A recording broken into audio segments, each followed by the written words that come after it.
right, man, time to call the life coach. You know that you're having a relationship problems. I think those are super interesting. And you wonder, maybe you wonder if somebody's cheating. I can always handle that for you if you just want to know if you are right. 1-800-252-1025. Of course, you can email the life coach at lifecoach@KZOK. Life Coach brought to you by Goldberg Jones Divorce for Men. Call 1-800-DIVORCE. Lifecoach@KZOK.com is the email address if you just left off the .com. Oh, I do that sometimes.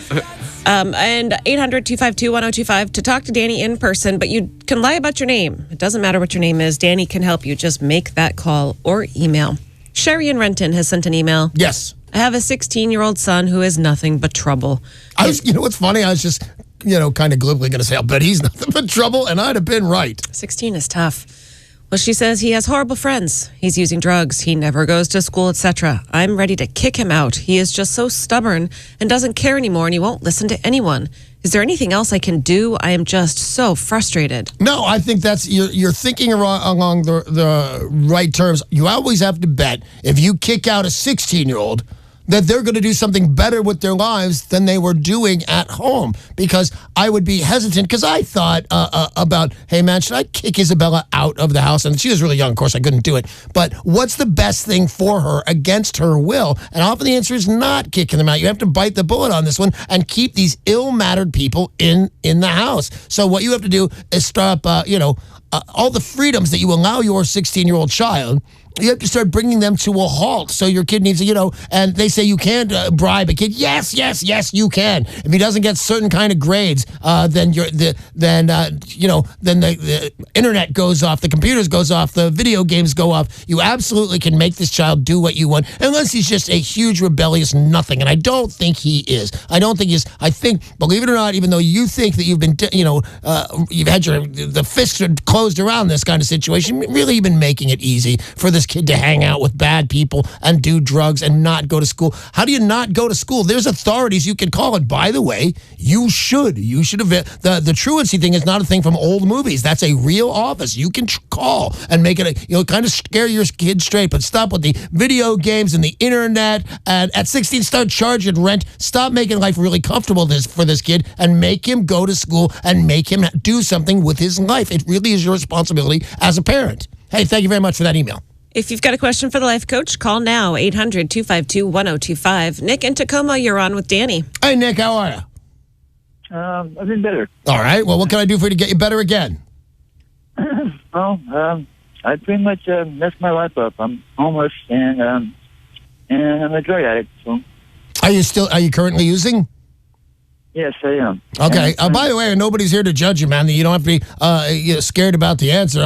I was using drugs and on alcohol up until 3 years ago. You're not going to surprise anybody except maybe yourself. Yeah. So you're using heroin?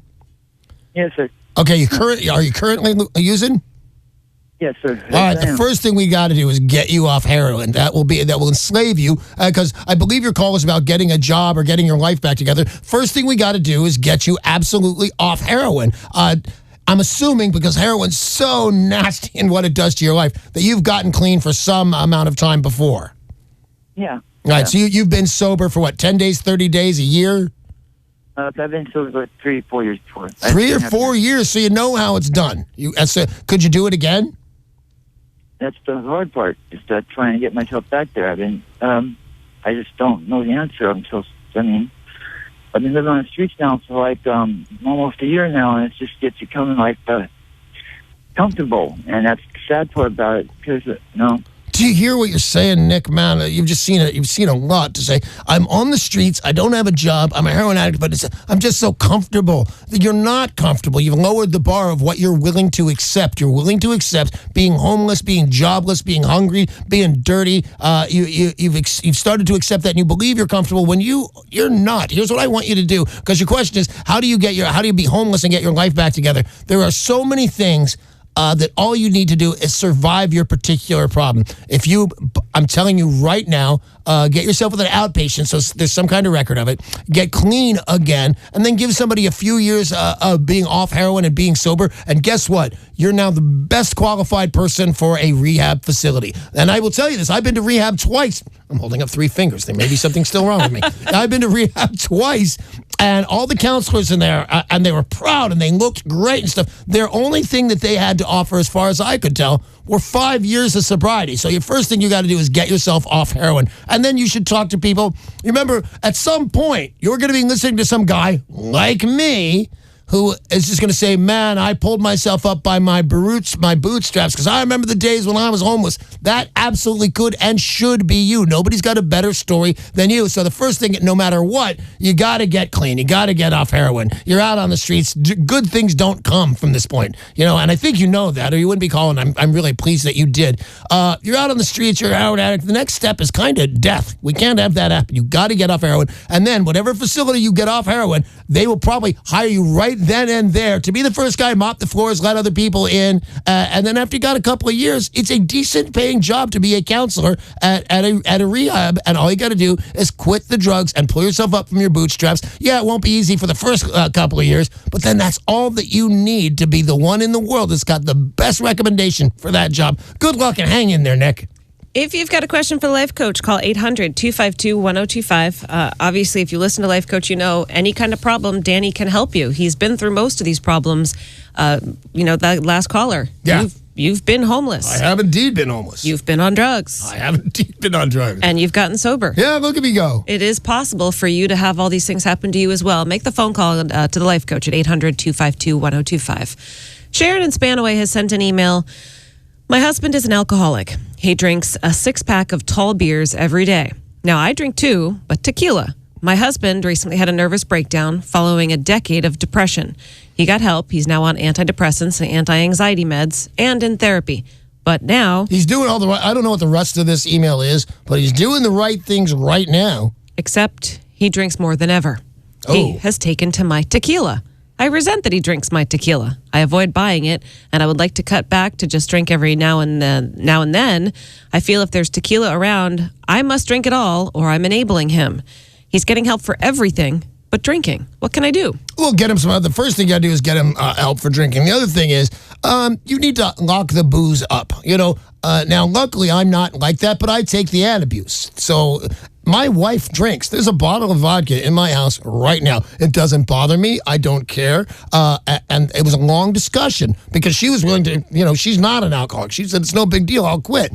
It's no big deal to let her have her booze. But I think you, with this husband of yours, I don't know where you could put the booze where he won't know it's there. Remember, he's been hiding the bottle for a long time. He's going to know where you'd put it. But either you got to put some kind of boundaries on it, get a cupboard that will lock. And I'm talking about a good lock. Otherwise, he'll get into it. You know he will. I would. Don't bring it into the house. But you absolutely, you're not the one with the problem. He is. You should be able to drink. Now, if it's causing a big problem and you're not an alcoholic, maybe you should consider not having booze in the house, not even hiding it anywhere, because somebody's going to know.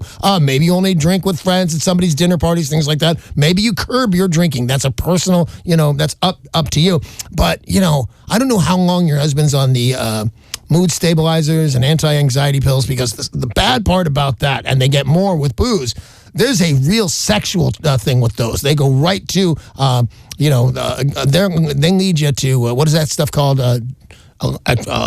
EI, DI, where a guy can't get an erection. Oh, ED. ED. That's almost a given with all the the medical the pills that he's probably taking. I'm guessing I know which ones they are. So you have to watch all that. But to make a long story short, too late. Don't bring booze into the house. Remember, you have every right to drink. And just watch your husband. If you can't have booze in the house and you love him, and you can't have the booze in the house, then don't. It is my feeling that you should be able. You're a 21-year-old American. You should be able to have booze in your house if you want, and your husband needs to get his act together.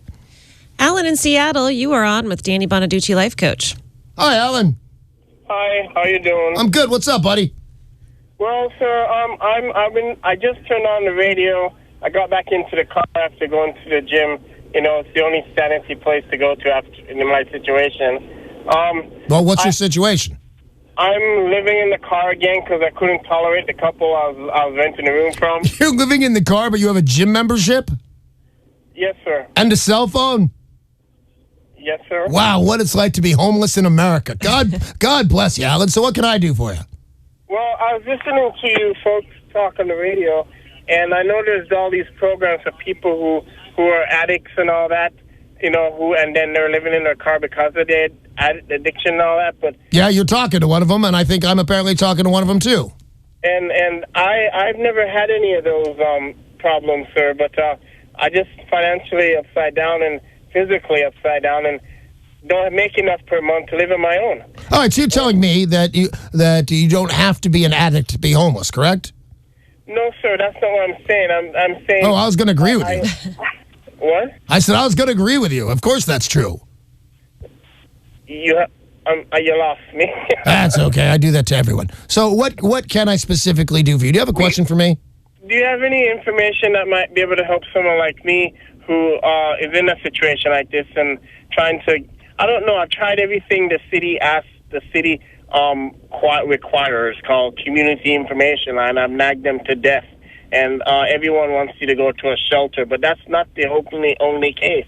No, I don't think that's. I know a bunch of people. As a matter of fact, I was one of them. I wasn't as homeless as you could get, but I would have never gone into a shelter if anybody would ask, "You're going to a shelter tonight, Polly?" No, I'm living in a car, but it's a BMW. I'm not going anywhere with you. I think you have if you want to be the homeless cat, and God bless you for not having an addictions. But here's the thing: when people don't have a job and they are willing to work, I am suspect. Now I know that there's a huge homeless community that disagrees with me on this, but I say there's always a job somewhere. Right now, we're trying to get the minimum wage raised all on up, but right now the minimum wage is what it is, and there should be people fighting for those jobs, and in some cases they are not. And Alan, I promise you, if you've got the attitude of not only am I willing to take anything, but I'm willing to work hard, so I'm the cat that is proud to do this job. Not only will you get a job, you will succeed. You will flourish. People watch it and go, hey, man, that guy's, he's stacking boxes. But look at him, man. He's really going out. He's really proud of his work. And all of a sudden, you'll be doing more work. People like you are rare. So say, take the job that is offered and then find yourself success, Alan. I appreciate that. That is your calls. That's all the time we have for Danny Bonaduce, Life Coach, this morning. Hey, Life Coach, it's brought to you by Goldberg Jones Divorceman. Call 1-800-DIVORCE.